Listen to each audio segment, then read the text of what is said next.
Hello students. We live in a world where there is a lot of information available on many different platforms. However, the amount of information available can often be conflicting and may not be reliable. The term fake news, misinformation or disinformation is often heard across the media landscape. Therefore, developing the ability to ask questions effectively so that you can inquire further into a situation or claim is an important skill to develop. In fact, good questioning can energize your curiosity and drive you into deeper levels of learning on an area of your interest. Linguistics tell us that questions have many different functions. Questions elicit information. They can inspire something new. Like a lawyer in a courtroom who uses questions to build a winning argument, questions persuade. They stimulate thinking and can disarm a personal attack. Questions can forge friendships and connections with others. Contrary to many assumptions, Jesus is the great questioner. Asking questions was central to Jesus' life and ministry. In the four Gospels, Jesus asked 307 questions. By contrast, he's only asked 183 questions, of which he only answers 3 of them.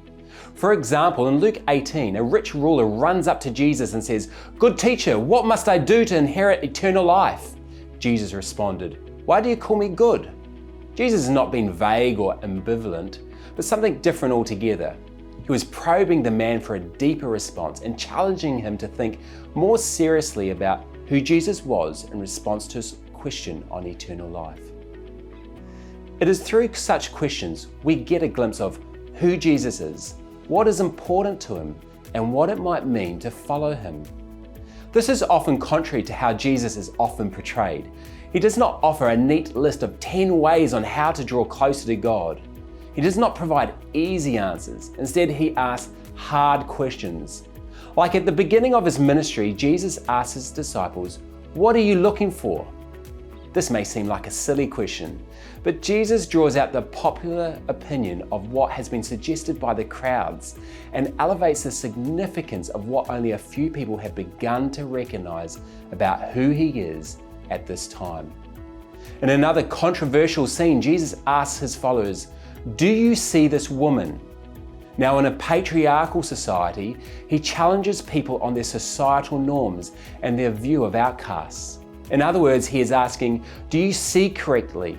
Directing people to view outsiders and the marginalized with compassion rather than judgment. Again, in teaching the disciples, Jesus asks them, "Who do people say that I am?" And then he says, "Who do you say that I am?" The answer may be obvious to the reader, but Jesus demonstrates the importance of asking intentional questions which lead to greater understanding and insight, in this instance, a greater revelation of who he is. Asking questions take us beyond the obvious to something deeper, more important. For Jesus, he wants to know where his audience stands. What do you see? How do you see? What eyes do you see with? Do you see correctly? Jesus doesn't want to know more information. He wants to know where he stands with you. And by doing so, he invites people into a new world for those with eyes to see and ears to listen. It is interesting that the word question contains the word quest. That is, a question sends you on a journey and often in search of something valuable. I believe questions are an invitation to further reflection. For the most part, answers close and questions open.